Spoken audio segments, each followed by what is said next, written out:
अस्सलाम वालेकुम एमडी के रेस्टोरेंट्स, कैसे हैं आप सब। उम्मीद है सब बिल्कुल ठीक ठाक होंगे। और आज की वीडियो के अंदर हम लोग डिस्कस करने वाले हैं सेल स्ट्रक्चर एंड फंक्शन की किप्स की सीरीज़ के एमसीक्यूज़ को। और ये किप्स की सीरीज़ बिल्कुल न्यू है, 2025 के एडिशन है, तो आप देख सकते हैं बिल्कुल न्यू बुक है किप्स की, ठीक है। और 2025 का ही एडिशन है ये, तो इसमें आप लोगों को मैं करवा रही हूँ सारी चीज़ें, ठीक है। अगर आपने अभी तक मेरे चैनल यूट्यूब को सब्सक्राइब नहीं किया तो अभी जाके चैनल को सब्सक्राइब कर लें, वीडियो को लाइक कर लें और एक अच्छा सा प्यार सा कमेंट लाजमी कीजिएगा। आगे जिस भी टॉपिक पर चाहिए वो भी आप टॉपिक पे मुझे बता सकते हैं। अच्छा, इसके अलावा मेरी वीडियोस के लिए आप लोगों को एक काम ज़रूर करना है कि अपने पहले सेल स्ट्रक्चर एंड फंक्शन के चैप्टर को प्रिपेयर करें और उसके बाद इस वीडियो को देखने के लिए आएँ। और जब इस वीडियो को देखें तो अपने पहले आंसर्स खुद मार्क करें अपने पास, और लास्ट में मुझे अपने कमेंट करके आंसर लाजमी बताएगा कि आपके कितने में से कितने आए हैं।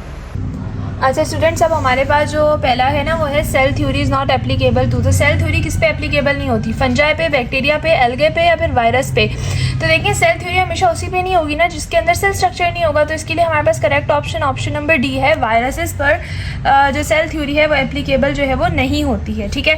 फिर हम चलते हैं क्वेश्चन नंबर 2 की तरफ। What would be the resolving power of an objective length of microscope if the eyepiece is 10x and total magnification is 40x। कह रहे हैं अगर आई पीस जो है वो 10x होगा और जो उसकी टोटल मैग्नीफिकेशन है वो 40 होगी तो कितना हमारे पास जो है वो रिजॉल्विंग पावर होगी। तो रिजॉल्विंग पावर को निकालने के लिए जो हमारे पास फार्मूला होता है उसमें हमने आई पीस और मैग्नीफिकेशन को आपस में मल्टीप्लाई करना होता है। तो जब हम आई पीस और मैग्नीफिकेशन को मल्टीप्लाई करेंगे तो 40x और 10x आपस में मल्टीप्लाई होकर हमारे पास आंसर आएगा 400x, जो कि इसका करेक्ट ऑप्शन है।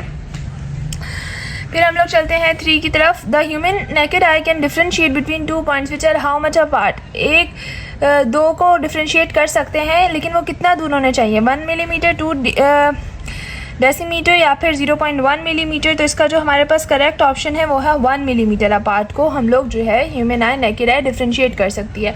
क्वेश्चन नंबर 4 हमारे पास है what is the correct sequence of steps in all self fractionation. Self fractionation के अंदर सबसे पहले क्या होता है और उसके बाद क्या होता है? तो उसमें हमारे पास सबसे पहले सेल्फ फ्रैक्शनेशन के अंदर सेपरेशन होती है, जो भी 2 एलिमेंट्स होते हैं, फिर होमोजेनाइजेशन के अंदर उसको घुमाया जाता है और फिर उसकी सेंट्रीफ्यूगेशन होती है। क्वेश्चन नंबर 5 की तरफ चलते हैं। क्वेश्चन नंबर 5 हमारे पास है plant cell are distinct from animal cell in and containing. Plant cell animal cell से डिफरेंट होते हैं क्योंकि प्लांट सेल के पास क्या चीज़ होती है? Mitochondria, ribosome, endoplasmic cell wall. अब ना इसमें एक ऐसी चीज़ है जो कि एनिमल सेल के पास मौजूद नहीं होती है और वो होती है सेल वॉल, ठीक है। सेल वॉल सिर्फ प्लांट सेल के अंदर होती है, इसीलिए वो उससे डिफरेंट कहलाते हैं। अब इसमें से हमने कहीं भी करेक्ट ऑप्शन पकड़ना है और वो है हमारे पास के प्लांट सेल के अंदर क्या क्या चीज़ें मौजूद होती हैं भाई बताओ। माइटोकॉन्ड्रिया होता है कि नहीं होता? पेरोक्सिसोम्स होते हैं कि नहीं होते? सेंट्रियोल्स जो है वो वहाँ पे मौजूद होता है या नहीं होता? तो इसमें प्लांट सेल के अंदर माइटोकॉन्ड्रिया भी होता है और पेरोक्सिसोम भी होता है, बस सेंट्रियोल्स जो है ना वो मौजूद नहीं होता है क्योंकि सेंट्रियोल सेल डिवीजन में होता है और वो मोस्टली हमारे पास एनिमल सेल के अंदर पाया जा रहा होता है, ठीक है। क्वेश्चन नंबर 7 हमारे पास है, यहाँ तक आप लोगों को क्लियर देखिए। क्वेश्चन नंबर 7 हमारे पास है the layer of cellulosic fibre in cell wall are arrange with each other at. जो सेल्यूलोलिक फाइबर होते हैं सेल वॉल में वो अरेंज होते हैं एक दूसरे के साथ। इसमें हमारे पास कौन सा ऑप्शन करेक्ट है कि वो एक दूसरे के साथ किस तरीके से उससे अरेंज होते हैं? राइट एंगल 90 डिग्री से या फिर परपेंडिकुलरली अरेंज हुए होते हैं। Which of the following is related to prokaryotic cell wall. Prokaryotic cell wall से क्या रिलेट है हमारे पास? म्यूरिन, पेप्टाइडोग्लाइकिन या फिर सिकलेस या फिर ऑल ऑफ दीज। इसका जो हमारे पास करेक्ट ऑप्शन है वो ऑल ऑफ दीज है। प्रोकैरियोटिक सेल वॉल में हमारे पास ये तीनों चीज़ें पाई जाती हैं। क्वेश्चन नंबर हमारे पास 9 है in absent in secondary cell wall. अच्छा, सेकेंडरी सेल वॉल में क्या चीज़ नहीं होती? सिलिका, वैक्सिन, वैक्सिस तो बनती मतलब लाइक होती सेकेंडरी वॉल की। अच्छा, पैक्टिन या फिर क्यूटिन। तो इसका जो करेक्ट ऑप्शन होगा वो होगा पैक्टिन क्योंकि ये हमारे पास प्राइमरी सेल वॉल के अंदर मोस्टली पाया जाता है। फिर हमारे पास क्वेश्चन नंबर 10 आता है cellulose is usually not found in. Cellulose किस जगह नहीं पाया जाता? प्राइमरी सेल वॉल में, मिडल लेमेला में, सेकेंडरी सेल वॉल में या ऑल कंटेन सेलुलोज? हर जगह सेलुलोज पाया जाता है ऐसा नहीं होता। प्राइमरी और सेकेंडरी सेल वॉल के अंदर सेलुलोज होता है लेकिन जो मिडल लेमेला होती है उसके अंदर सेल वॉल नहीं होता। Question 11 is holding neighbouring cell together is function of. एक दूसरे नेबरिंग सेल को पकड़े रखना प्राइमरी सेल वॉल का फंक्शन है, मिडल लेमेला का या फिर सेकेंडरी सेल वॉल का? तो इसका जो करेक्ट ऑप्शन है वो हमारे पास है middle lamella. Middle lamella 2 plant cell के बीच में होती है और उसका फंक्शन होता है कि वो आपस में एक दूसरे सेल को एक दूसरे के साथ जो है वो जोड़े रखती है, ठीक है। अच्छा, अब हम लोग आ जाते हैं क्वेश्चन नंबर 12 पर। All of the following are common molecule in membrane of all type of cell except, सारे कॉमन मॉलिक्यूल हैं लेकिन किसके except, globular protein, cholesterol, traces of carbohydrates या फिर फॉस्फोलिपिड। अब इसमें आप देखें आपको कोलेस्ट्रॉल बिल्कुल एक अलग सी वो है ना, तो इसमें हमारे पास जो है वो कॉमन मॉलिक्यूल्स हैं लेकिन यहाँ पे ये हमारे पास कोलेस्ट्रॉल नहीं है। Question number 13 is hydrophobic portion of plasma membrane is present in, hydrophobic portion जो होता है प्लाज्मा मेम्ब्रेन का वो कहाँ मौजूद होता है, toward the extra cellular matrix, extra cellular ऊपर की तरफ बाहर की तरफ, टुवर्ड साइटोप्लाज्म की तरफ, इनर कॉर्नर की तरफ मौजूद होता है या टुवर्ड्स द साइटोस्केलेटन की तरफ मौजूद होता है। तो हमेशा जो हाइड्रोफोबिक पार्ट होता है ना प्लाज्मा मेम्ब्रेन का वो इनर कॉर्नर की तरफ मौजूद होता है। आपने अगर नोट किया हो तो वो कुछ इस तरीके का स्ट्रक्चर होता है प्लाज्मा मेम्ब्रेन का, ऊपर वाला हमारे पास कहलाता है हाइड्रोफिलिक और जो हमारे पास ये इनर कॉर्नर वाला होता है इसको हम कहते हैं हाइड्रोफोबिक यानी वाटर रिपेलेंट। अच्छा, फिर हमारे पास क्वेश्चन 14 है, which of the following describe the fluid mosaic model of plasma membrane structure, इसमें से कौन सा फ्लूइड मोसेक मॉडल को डिफाइन करे। फॉस्फोलिपिड मोनोलेयर, ऐसे तो हो ही नहीं सकता, हमेशा फॉस्फोलिपिड बायलेयर होगी, ठीक है। यहाँ पे बायलेयर लिखा है और एम्बेडेड विद प्रोटीन लिखा है, या ट्राइग्लिसराइड लेयर हो गई, ट्राइग्लिसराइड की भी लेयर नहीं होती है हमारे पास, इसका करेक्ट ऑप्शन बी है, फॉस्फोलिपिड की बायलेयर होती है और वो प्रोटीन के साथ एम्बेडेड होती है। क्वेश्चन नंबर 15 हमारे पास है, in plasma membrane carbohydrate combine with the lipid and protein to form glycolipid and glycoprotein and are oriented. Plasma membrane जो होती है वो कार्बोहाइड्रेट के साथ कंबाइन होती है, लिपिड प्रोटीन को फॉर्म करती है ग्लाइकोलिपिड और ग्लाइकोप्रोटीन की मदद से, और मौजूद कहाँ होती है plasma membrane, inside outside, randomly distributed होती है, तो इसका करेक्ट ऑप्शन है टूवर्ड आउटसाइड, बाहर की तरफ लोकेटेड होती है कार्बोहाइड्रेट। अच्छा, फिर क्वेश्चन नंबर 16, आपने प्लाज्मा मेम्ब्रेन के अंदर अगर कार्बोहाइड्रेट देखा तो वो ऊपर की तरफ मौजूद होता है। क्वेश्चन नंबर 16 है, which of the following is not a characteristic feature of animal cell membrane, कौन सा जो है वो कैरेक्टरिस्टिक फीचर नहीं है एनिमल सेल मेम्ब्रेन का, एनिमल सेल मेम्ब्रेन के अंदर मौजूद नहीं होता। Mechanical shape, maintain cellular homeostasis, या फिर रेगुलेट करता है passes of molecules, prevent from osmotic regulation, तो इसका करेक्ट ऑप्शन है prevent from osmotic.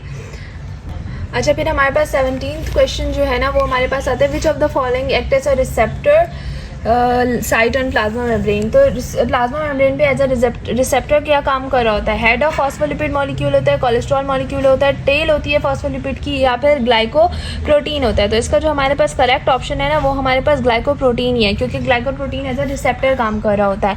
Question 18, which structure is the most important for cellular life, cellular life के लिए सबसे ज़्यादा मोस्ट इंपॉर्टेंट कौन सा स्ट्रक्चर होता है। ज़्यादातर बच्चे न्यूक्लियस पर लगा रहे होते हैं, बट बच्चों न्यूक्लियस से ज़्यादा इंपॉर्टेंट हमारे पास सेल मेम्ब्रेन होता है, ठीक है, सेल मेम्ब्रेन ज़्यादा इंपॉर्टेंट होता है। फिर क्वेश्चन नंबर 19 है, which of the following is not the function of cell membrane, कौन सा ऐसा है इसमें से जो कि सेल मेम्ब्रेन का फंक्शन नहीं है, साइटोप्लाज्म की प्रोटेक्शन, पैसेज डिफरेंट मॉलिक्यूल्स का, प्रोटीन की सिंथेसिस, या फिर सेलुलर कम्युनिकेशन। तो इसका जो हमारे पास करेक्ट ऑप्शन है वो हमारे पास प्रोटीन सिंथेसिस है, यानी कि सेल मेम्ब्रेन प्रोटीन सिंथेसिस नहीं करवाती, साइटोप्लाज्म की प्रोटेक्शन तो हो ही रही होती है, डिफरेंट मॉलिक्यूल्स भी पैसेज कर रहे होते हैं और सेलुलर कम्युनिकेशन भी इसी के ज़रिए होती है, यानी ये बी और सी तो एक ही ऑप्शन, बी और डी तो एक ही ऑप्शन है, तो इसका करेक्ट ऑप्शन प्रोटीन सिंथेसिस है। क्वेश्चन नंबर 20 है, enzyme that is attached to cell membrane of cell, एक ऐसे एंजाइम जो अटैच है सेल मेम्ब्रेन की सेल के साथ, वो कौन सा होता है। तो इसका जो हमारे पास करेक्ट ऑप्शन है वो एडेनोलाइट साइलेज होता है, ठीक है। अच्छा, ये बुक के अंदर आई थिंक मेंशन नहीं है, सिंथ के अंदर, बाकी हो सकता है फेडरल वगैरह के अंदर ना ये चीज़ मेंशन हो। क्वेश्चन नंबर 21 की तरफ आगे बढ़ते हैं। क्वेश्चन नंबर 21 है, which of the following is not associated with both prokaryotes and eukaryote cell membrane, कौन सा ऐसा है जो दोनों प्रोकैरियोट यूकैरियोट के साथ एसोसिएट नहीं होता, रिसेप्टर, डीएनए रेप्लिकेशन, एंजाइम, या फिर एंटीजन। तो इसका करेक्ट ऑप्शन हमारे पास डीएनए रेप्लिकेशन है, डीएनए रेप्लिकेशन नहीं होता एसोसिएट, ठीक है, एंजाइम्स, एंटीजन और रिसेप्टर्स वगैरह होता है। फिर क्वेश्चन नंबर 22 हमारे पास है, peripheral parts of the cell are often like, peripheral part जो होते हैं सेल के वो किस तरह के ज़्यादातर दिखते हैं, सॉलिड या फिर जेल टाइप के जो है वो दिख रहे होते हैं। तो इसका जो हमारे पास करेक्ट ऑप्शन है ना वो है जेल तरह के दिख रहे होते हैं पेरिफेरल पार्ट्स ज़्यादातर सेल के। It is false about cytoplasm of eukaryote cell, बताएं इसमें ऐसी कौन सी चीज़ है जो साइटोप्लाज्म यूकैरियोटिक सेल के साइटोप्लाज्म में नहीं होती। Glycolysis, site of glycogen storage, translation या ट्रांसक्रिप्शन। तो बच्चों इसका जो करेक्ट ऑप्शन है वो ट्रांसक्रिप्शन है। ट्रांसक्रिप्शन मतलब डीएनए रेप्लिकेशन वाला प्रोसेस जो हमने पहले भी पढ़ा कि वो नहीं होता, ठीक है। अब हम आते हैं क्वेश्चन नंबर 24 की तरफ। अच्छा जी, अब तो हम डिस्कस करते हैं क्वेश्चन नंबर 24 को। क्वेश्चन नंबर 24 हमारे पास है, which of the following is true about cytoplasm. Cytoplasm के हवाले से क्या चीज़ ट्रू है कि ये ओनली जेल फॉर्म में एग्जिस्ट करता है? नहीं, ऐसा नहीं होता है। It is the region between nucleus and cell membrane. हाँ, ये हो सकता है, सेल मेम्ब्रेन और न्यूक्लियस के बीच का जो पानी वाला हिस्सा होता है उसको हम साइटोप्लाज्म कहते हैं। 70% ऑफ साइटोप्लाज्म इज वाटर, नहीं 60 आई थिंक 50% होता है water. Both prokaryotes and eukaryotes show cyclosis, नहीं साइक्लोसिस दोनों में नहीं होती है, खाली आई थिंक यूकैरियोट्स में ये होती है। तो इसका जो करेक्ट ऑप्शन है ना वो हमारे पास B, it is the region of nucleus and cell membrane. Question 25 है, all of the following organelles contain DNA except. इन सब के पास डीएनए होता है, कौन सा ऐसा है जिसके पास डीएनए नहीं होता है? वो हमारे पास राइबोसोम है, ठीक है। माइटोकॉन्ड्रिया अपने डीएनए खुद जनरेट करता है, ये भी एक इंपॉर्टेंट पॉइंट है। राइबोसोम के पास डीएनए होता ही नहीं है। फिर क्वेश्चन 26 है, 40S स्मॉलर राइबोसोम सब यूनिट है, एसोसिएट होता है किससे? ई कॉली से, ई बोट्यूलिमिनेंस से, ईस्ट से, या फिर टी पैलिडियम से। सारे हमारे पास वायरस है, तो इसका करेक्ट ऑप्शन हमारे पास है ईस्ट। ईस्ट से एसोसिएट होता है 40S। ये हमें ऑप्शन मतलब ये हमें ना बुक में भी दिया हुआ है। Identify non membranes organelle from the following. इसमें से नॉन मेम्ब्रेनस कौन सी है जिसके पास मेम्ब्रेन मौजूद नहीं होती, वो बतानी है। एंडोप्लाज्मिक रेटिकुलम के पास मेम्ब्रेन होती है, न्यूक्लियस के पास, क्लोरोप्लास्ट के पास भी होती है। राइबोसोम जो है वो नॉन मेम्ब्रेनस होता है, ठीक है। अच्छा जी, question number 28, which of the following best describe the function of RER in eukaryotic cell. RER क्या होता है? रफ एंडोप्लाज्मिक रेटिकुलम का फंक्शन क्या होता है? प्रोटीन सिंथेसिस करना, राइबोसोम की सिंथेसिस करना, ग्लाइकोसाइलेशन करना प्रोटीन की, या फिर लिपिड्स की सिंथेसिस करना। यहाँ पर हमारे पास रफ एंडोप्लाज्मिक का पूछा जा रहा है, तो इसका करेक्ट ऑप्शन है कि वो प्रोटीन सिंथेसिस करता है, और स्मूथ एंडोप्लाज्मिक रेटिकुलम लिपिड्स की सिंथेसिस करते हैं, ठीक है। अगर यहाँ पे SER लिखा होता। Which of the following statements is incorrect regarding endoplasmic reticulum? इसमें से कौन सी incorrect है? Plasma cells have rough endoplasmic reticulum in absence, या फिर rough endoplasmic reticulum is more abundant than smooth in adipose tissues, या RBCs lack both, या फिर hepatocytes have both। अब इसमें से हमारे पास 29 का जो करेक्ट ऑप्शन है ना वो ये वाला है कि जो रफ एंडोप्लाज्मिक होते हैं ना वो ज़्यादा होते हैं एडिपोज शुगर में, और एडिपोज टिश्यू के अंदर स्मूथ एंडोप्लाज्मिक रेटिकुलम कम होते हैं, रफ एंडोप्लाज्मिक रेटिकुलम ज़्यादा होते हैं। क्वेश्चन नंबर 30 है, a function that is not related to smooth endoplasmic reticulum is. अच्छा, नमाज हो रही है तो इसकी ब्रेक के बाद फिर इंशाल्लाह ताला इसको आगे कंटिन्यू करूँगी। ओके स्टूडेंट्स, फिर स्टार्ट करते हैं। हम लोग थे आई थिंक क्वेश्चन नंबर 30 पर। A function that is not related to smooth endoplasmic reticulum, ऐसा कौन सा फंक्शन, एक सेकेंड, ओके, ऐसा कौन सा फंक्शन है जो स्मूथ एंडोप्लाज्मिक रेटिकुलम से रिलेट नहीं करता? एंजाइम की सिंथेसिस करना, स्टेरॉइड की सिंथेसिस, कैल्शियम की स्टोरेज, या मैकेनिकल सपोर्ट। तो इसका जो करेक्ट ऑप्शन है हमारे पास वो एंजाइम की सिंथेसिस नहीं करता, ठीक है। बाकी सारी चीज़ें हमारे पास हो रही होती हैं लेकिन एंजाइम की सिंथेसिस नहीं होती।